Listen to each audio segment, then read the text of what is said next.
Chef à chef, hey, hey, à chef. Chef à chef, hey, hey, à chef. Chef à chef, hey, hey, à chef. Chef à chef, hey, hey, à chef. Bonjour à tous, voilà, c'est Stéphane Lexel. Je suis aujourd'hui avec Chef Elise. Voilà. Elle va se présenter. Aujourd'hui, on va cuisiner. Elle aura des trucs à vous raconter aussi. Ça sera un échange, on va rigoler. Oui, beaucoup rigoler. Voilà. Aujourd'hui, nous sommes en cuisine avec Chef Elise. Donc, Chef Elise, je vais vous demander de vous présenter à la caméra, à mes abonnés, à ma communauté. Ok, qui est très suivi. C'est pas les jeux, ça Je laisse suis faire. Donc, moi, c'est Chef Elise de Upgrade des Jooms. Je suis vraiment ravie d'être en compagnie de Stéphane aujourd'hui, on s'est vu il n'y a pas longtemps, mais le premier contact nous a tellement fait rire. Franchement, c'est quelqu'un qui a le cœur dans les mains, il donne beaucoup de sa personne, etc. Il nous fait rire surtout parce que le rire aujourd'hui, c'est une thérapie pour certaines personnes parce qu'il y a des gens qui ne rient pas de la journée. Mais si vous êtes en compagnie de Stéphane, je vous assure, l'excès dans le rire, ça fait du bien. Je suis chef de cuisine depuis une quinzaine d'années. C'était une passion depuis toute petite. Je viens d'une lignée de femmes qui aimaient cuisiner, qui aimaient partager. Ma mère cuisinait extrêmement bien, ma grand-mère aussi. Donc j'ai baigné là-dedans depuis toute petite. Et je pense que c'est dans mes gènes, dans ma personne. Donc je suis arrivée en France, j'ai fait des études pour faire plaisir à mes parents. Des études de droit, de longues études de droit. Mais au final, je suis retournée à ma passion qui est la cuisine. Je suis retournée à l'école hôtelière où j'ai eu des diplômes, etc. J'ai commencé à travailler, j'ai fait l'école Ferrandi. J'ai travaillé dans certaines entreprises. Je suis un disciple de Guy Savoie, etc. Et puis, à l'aube de mes 40 ans, j'ai décidé de créer ma boîte avec ma première fille qui s'appelle Sandra, qui est dans la boîte. L'aînée. Et voilà, l'aventure a commencé ce jour-là. Et jusqu'à aujourd'hui. Et on est ravis de recevoir Stéphane et de partager ce moment entre la cuisine et le riz. Vraiment, c'est des instants de convivialité. Voilà. J'espère qu'on va les partager avec vous. Oui, bien sûr. Et je rappelle que les Jooms, c'est une entreprise familiale, donc la mère, Chef Elise, et ses 4 filles, Sandra, Liliane, Clémence et Valérie. Voilà. Donc, et elles sont camerounaises. Voilà. C'est l'Afrique qui gagne, toujours. Toujours. Se mettre en lumière. Voilà, donc cette émission s'appelle Chef à Chef. Chef à Chef. Et Stéphane aujourd'hui, il a troqué mon chapeau, voilà, mon bob, voilà, pour la toque. Voilà. Pour la toque. Je ne sais même pas qu'on appelle ça. Donc nous allons cuisiner aujourd'hui un plat camerounais, typiquement camerounais, qui s'appelle le DG. Poulet DG. Poulet DG. Donc les Camerounais, restez là, j'espère que restez là, suivez Stéphane, voilà, l'Afrique entière, même, tout le monde suivait Stéphane. Voilà. Bon, donc le DG c'est un diminutif de directeur général. À la base, ce plat camerounais c'est un sucré salé, de banane plantain, différents légumes et du poulet, avec des épices. On va aller, on va essayer de le faire à ma façon, à ma manière. Donc poulet DG, façon Chef Elise. Voilà, exactement. On va commencer à tailler tous les légumes. Il y aura des oignons, de l'ail, du gingembre, un bouillon cube, du janson, du poulet bien évidemment, du poivre de Penja, poivre camerounais, l'un des meilleurs poivres du monde.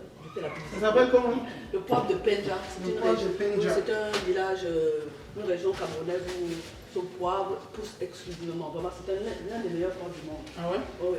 Je peux sentir? Oui, bien sûr. La banane plantain, les poivrons, les carottes, le céleri. Voilà. Donc ça, c'est la base. Ok. Donc l'idée, c'est de faire revenir, de mariner notre... Moi, j'ai pris... On peut mettre du poulet, ce qu'on veut. Moi, j'ai pris des aiguillets de poulet, juste la partie blanche, le blanc de poulet. Et on va tailler tous les légumes séparément. On va vite les faire sauter. On va écraser le gingembre, le janson, l'ail. C'est ça tu appelles le janson? Oui, Nous, en Côte d'Ivoire, on appelle ça akui. Voilà, c'est exactement la même chose. L'akui en Côte d'Ivoire, les Camerounais appellent ça le janson. Oui, le janson. Oui. On appelle ça akui. Il y a même la sauce. Oui, la sauce akui. Oui, c'est très très bon pour le poisson. Moi, j'aime bien dans la boule et dans les bouillons, même pour faire du riz, etc. Ça donne du goût. Ça fait voyager les gens en fait. Si, si, exact. Et puis, raconte un peu ton histoire. Comment tu es tombé dans... Comment tu es devenu comédien qui fait rire pas mal de gens? En fait, c'est un don. Ah. C'est un don du ciel. Parce que depuis petit, j'ai toujours eu ce petit côté-là drôle, humoristique. C'est-à-dire, en fait, j'étais celui qui ambiançait la classe. Exactement. J'étais un bon danseur, enfin, je suis un bon danseur de toute façon. Et l'école alors? L'école, c'était en option. Mais j'étais celui, on va dire, l'élève qui se débrouillait. Oui. Je me débrouillais. Et puis, en 2015, quand j'étais en terminale, je commence les vidéos. La France a vraiment souffert. Attentat par-ci, attentat par-là. Donc, en 2015, je commence les vidéos. Et tout sur Snapchat. Et voilà, le succès commence à venir. Les gens ils kiffent et tout. Donc, j'ai attendu un peu pour qu'officiellement, en 2017, après mon BTS, je me lance officiellement sur les réseaux sociaux. D'accord, mais là tu es en France, tu n'es pas... Oui, là je vis en France. Ah, tu vis en France, d'accord. Je vis en France depuis 2012. Hein. Ah, ok. Moi, je suis venu assez tôt quand même au lycée. Donc, avec mon petit frère Gigi qui filme. Ah oui, d'accord, tu étais avec Gigi. Oui, nous sommes venus nous deux. Très bien. Il faut savoir que le voyage a été... j'ai pleuré dans l'avion. Bah oui. Bah oui. Tu es parti à quel âge de... 17 ans. Ah ouais, là c'est... Il a pleuré Mais- jusqu'à Gigi, mon petit frère me dit, hey, c'est bon. C'est lui qui t'a consolé. D'habitude, c'est moi qui le console, mais le jour là, il me suis dit, hé, Ouais. ils m'ont fait dans un pays où il n'y a même pas à checker. Ils Oh. m'ont fait dans un pays Mais il y a un ticket. Il y a un checké, mais moi, je ne savais pas que c'était ma première fois. Donc tu m'as raconté ton histoire d'arriver en France en pleurant, ton frère déconsolé. Et voilà, on a vécu chez notre tante, on a eu le bac, le BTS. Et puis en plus, nous aussi, on a une chance, il faut le dire, c'est que la majorité de nos amis avec qui on était à l'école primaire, au collège, sont venus aussi après pour continuer leurs études. Oui. Donc nous sommes pratiquement, pour la plupart, tous retrouvés, à part quelques-uns qui sont allés peut-être aux États-Unis, au Canada, mais sinon, la majorité sont venus en France pour terminer leurs études. Donc dans mon entourage, j'ai mes amis de l'école primaire, j'ai mes amis du collège et tout. Enfin, le contact n'était pas perdu. N'est pas rompu, oui, n'était pas rompu. Ok. Non, mais ils te suivent, alors ils savent ce que tu fais. Oui, ils savent ce que je fais. D'ailleurs, même c'est eux qui m'ont encouragé. Voilà, mais c'est La bien. majorité m'ont encouragé, ils ont vu mon potentiel. Ils m'ont dit, franchement, c'était... Auquel tu ne croyais pas toi-même. Tu étais un peu en retrait par rapport à ce que tu... En fait, je me suis dit, moi, dans tout ce que je fais, je vais être original. Et je me suis dit, qu'est-ce que je vais proposer aux gens qui ne connaissent pas déjà? Enfin, parce que les comédiens, moi je sais qu'avant de commencer sur les réseaux sociaux, il y avait pas mal de petits comédiens aussi qui débutaient, qui avaient du succès. Je me suis dit, qu'est-ce que je vais apporter de plus? Il faut être singulier dans ce qu'on fait en fait. Et si quand tu apportes la dimension humaine, la dimension, comment dire, tu es vrai quoi. Oui, moi je pense que c'est ça aussi qui fait mon succès. Tu es authentique en fait. Et parce que beaucoup de gens me complimentent en me disant tu es trop naturel. Oui, ça sort comme disait les Camerounais. Tu ne te plantes pas. Tu es vulnérable aussi comme toutes les personnes. Nul n'est faillible. Donc tu apportes ta vulnérabilité. Et aujourd'hui, faire rire les gens, c'est pas déjà tout le monde. Parce que tu peux toujours raconter des bobards, etc. Tu peux raconter des histoires qui, a priori, pour être drôles. Tu vois, moi, si je raconte la même histoire, les gens vont pas rigoler. Il y a aussi ton âme, ta personnalité que tu mets dans... Mon visage aussi, d'autres me disent souvent, même quand il est sérieux. Ton visage aussi, mais comme dès qu'on te voit... Souvent, il n'est pas comme en plus, tu as une belle dentition, tu dois faire craquer les dents. Non? Quand il vient maintenant, bonjour madame. Comment tu te projettes dans 5-6 ans? Qu'est-ce que tu veux être? Dans 5-6 ans. Oui. Comment je me projette dans 10 ans? Franchement, dans 10 ans, je vais être en vie. Oui, voilà, c'est déjà...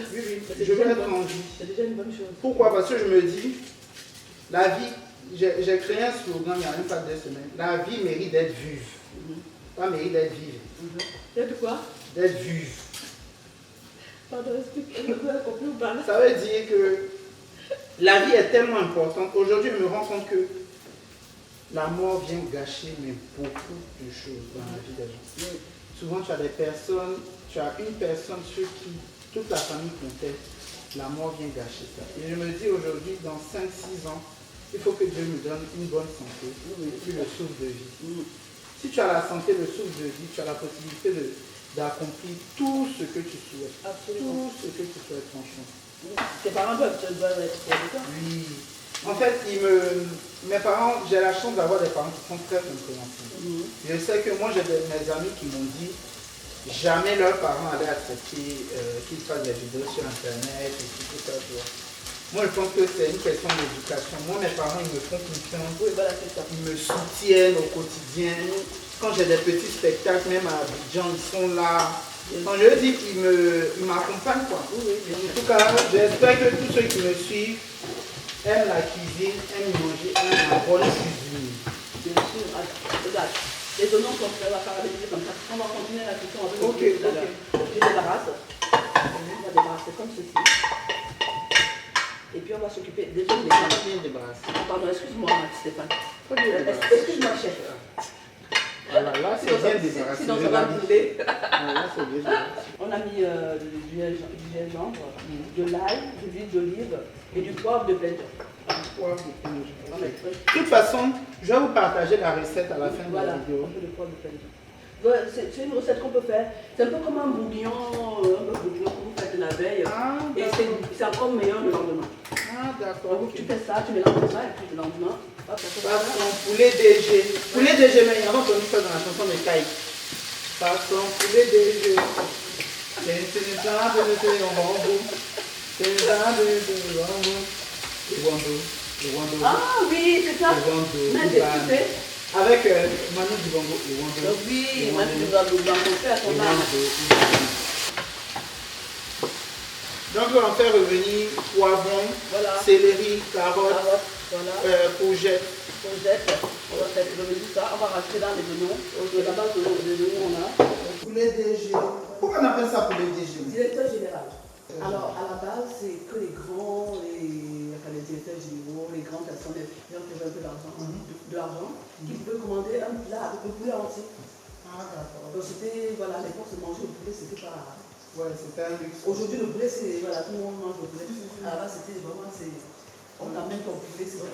Et il y avait la recette qui était appropriée. Voilà, la recette aussi, voilà, poulet DG. Ok, d'accord. Façon poulet DG. Ça, c'est les canaux.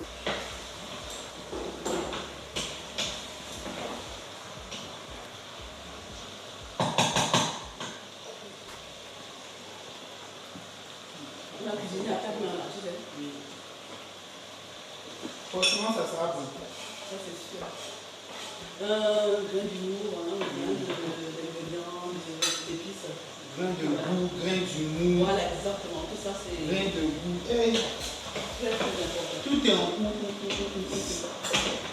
Bon bah les amis, on a fini de cuisiner. Voilà notre poulet DG façon chef Élise. Ça a été un moment de rire, de partage, d'amour, de cuisine et tout ça. En tout cas, c'est une recette camerounaise, comme on a dit. Et je vais vous mettre la recette en bas, en information. Et chef Élise, merci. Merci d'avoir partagé ce moment avec merci, moi. c'est un moment de plaisir. Plaisir partagé et ravi que tu sois là. Merci beaucoup. J'espère que de toute manière, la maison est ouverte. Ouais. Tu viens quand tu veux.